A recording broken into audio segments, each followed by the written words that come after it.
ओम श्री गणेशाय नमः। ओम गं गुरुवे नमः। ओम नमः शिवाय। शिवजी सदा सहाय। कैलाश संहिता अध्याय 23। यति के द्वादशाह कृत्य का वर्णन, स्कंद और वामदेव का कैलाश पर्वत पर जाना तथा सूत जी के द्वारा इस संहिता का उपसंहार। स्कंद जी कहते हैं, वामदेव 12वें दिन प्रातःकाल उठकर श्राद्ध करता पुरुष स्नान और नित्य कर्म करके शिव भक्तों, यतियों अथवा शिव के प्रति प्रेम रखने वाले ब्राह्मणों को निमंत्रित करें। मध्याह्न काल में स्नान करके पवित्र हुए उन ब्राह्मणों को बुलाकर भक्ति भाव से विधि पूर्वक भांति भांति के स्वादिष्ट अन्न भोजन कराएं। फिर परमेश्वर के निकट बिठाकर पंचावरण पद्धति से उनका पूजन करें। तत्पश्चात मौन भाव से प्राणायाम करके देश काल आदि के कीर्तन पूर्वक महान संकल्प की प्रणाली के अनुसार संकल्प करते हुए अस्मद् गुरोरिह पूजाम करिष्ये, मैं अपने गुरु की यहाँ पूजा करूँगा, ऐसा कहकर कुशों का स्पर्श करें। फिर ब्राह्मणों के पैर धोकर आचमन करके श्राद्ध करता मौन रहे और भस्म से विभूषित उन ब्राह्मणों को पूर्वाभिमुख आसन पर बिठाए। वहाँ सदाशिव आदि के क्रम से उन 8 ब्राह्मणों का बड़े आदर के साथ चिंतन करें, अर्थात उन्हें सदाशिव आदि का स्वरूप माने। मुने अन्य 4 ब्राह्मणों का भी 4 गुरुओं के रूप में चिंतन करें। चारों गुरु ये हैं, गुरु, परम गुरु, परात्पर गुरु और परमेष्ठी गुरु। परमेष्ठी गुरु का उनमें उमा सहित महेश्वर की भावना करते हुए चिंतन करें। अपने गुरु का नाम लेकर ध्यान करें। उन सब के लिए इदम आसनम, ऐसा कहकर पृथक पृथक आसन रखें। आदि में प्रणव, बीच में द्वितीयांत गुरु तथा अंत में आवाहयामी नमः बोलकर आवाहन करें। यथा ओम अमुक नामानम गुरुम आवाहयामी नमः, ओम परम गुरुम आवाहयामी नमः, ओम परात्पर गुरुम आवाहयामी नमः, ओम परमेष्ठी गुरुम आवाहयामी नमः। इस प्रकार आवाहन करके अर्धोदक यानी अर्ध में रखे हुए जल से पाद्य, आचमन और अर्घ्य निवेदन करें। फिर वस्त्र, गंध और अक्षत देकर ओम गुरुवे नमः इत्यादि रूप से गुरुओं को तथा ओम सदाशिवाय नमः इत्यादि रूप से 8 नामों के उच्चारण पूर्वक 8 अन्य ब्राह्मणों को सुगंधित फूलों से अलंकृत करें। तत्पश्चात धूप दीप देकर कृतमिदम सकल माराधनम संपूर्णमस्तु, की गई यह सारी आराधना पूर्ण रूप से सफल हो, ऐसा कहकर खड़ा होकर नमस्कार करें।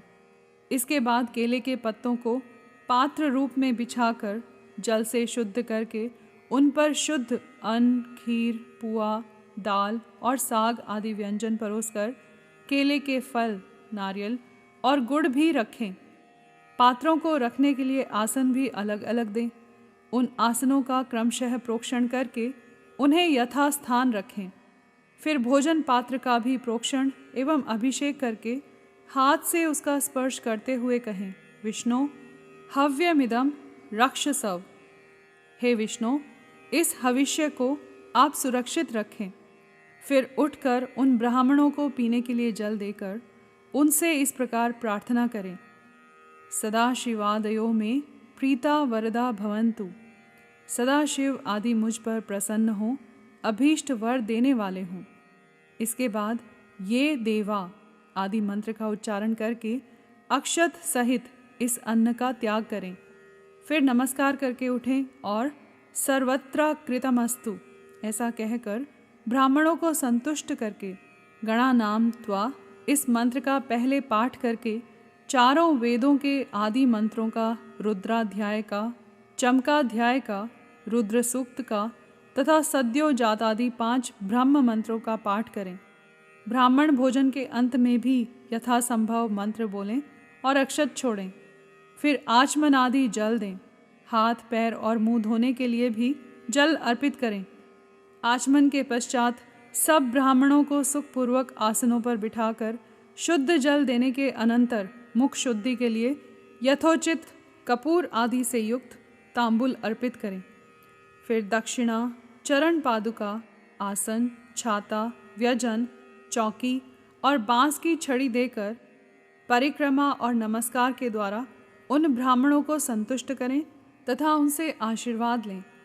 पुनः प्रणाम करके गुरु के प्रति अविचल भक्ति के लिए प्रार्थना करें। तत्पश्चात विसर्जन की भावना से कहें, सदाशिवाद्यः प्रीता यथा सुखम गच्छन्तु। सदाशिव आदि संतुष्ट हो सुखपूर्वक यहाँ से पधारें। इस प्रकार विदा करके दरवाजे तक उनके पीछे पीछे जाएं। फिर उनके रोकने पर आगे न जाकर लौट आएं।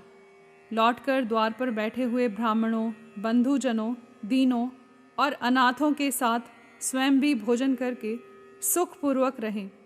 ऐसा करने से उनमें कहीं भी विकृति नहीं हो सकती।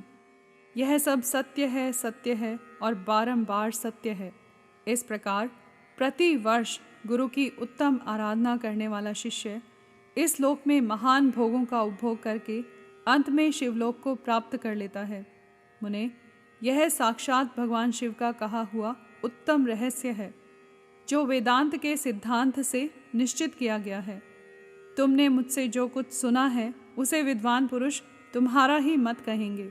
अतः यदि इसी मार्ग से चलकर शिवोहम अस्मि, मैं शिव हूँ, इस रूप में आत्मस्वरूप शिव की भावना करता हुआ शिवरूप हो जाता है।